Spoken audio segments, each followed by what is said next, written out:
गांव के लोग जब सुबह अपने अपने काम में लगने की तैयारी कर रहे थे, तब किसी को अंदाजा नहीं था कि एक घर के भीतर इतनी बड़ी त्रासदी घट चुकी है।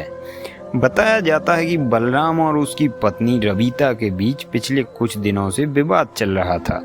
परिवार वालों के अनुसार गांव में आयोजित एक धार्मिक कथा, भागवत कथा के दौरान रविता ने नृत्य किया, थोड़ा सा डांस कर लिया। इसी बात को लेकर पति नाराज रहने लगा और दोनों के बीच लगातार झगड़े होने लगे। रविता कुछ समय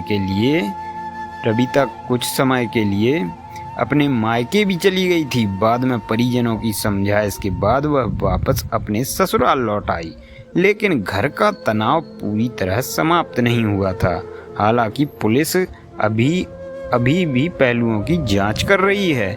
यही वजह अंतिम रूप से स्थापित नहीं हुई है।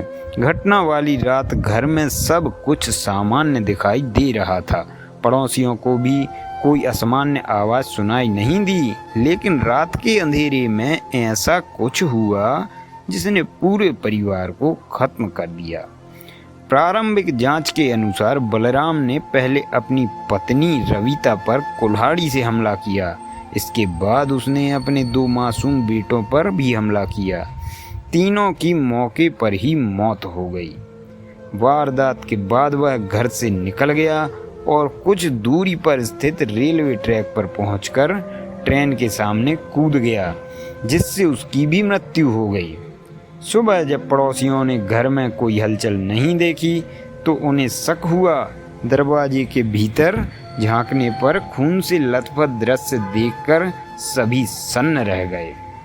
तुरंत पुलिस को सूचना दी गई। कुछ ही देर बाद रेलवे ट्रैक पर मिले शव की पहचान की गई। बलराम के रूप में उसकी पहचान हुई। पुलिस और फॉरेंसिक टीम मौके पर पहुंची और साक्ष्य जुटाने शुरू किए। मृतकों के शवों को पोस्टमार्टम के लिए भेजा गया।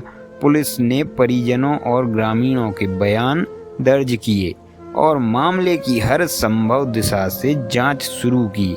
अधिकारियों का कहना है कि पारिवारिक विवाद इस घटना का संभावित कारण हो सकता है, लेकिन अंतिम निष्कर्ष जांच पूरी तरह होने के बाद ही सामने आएगा।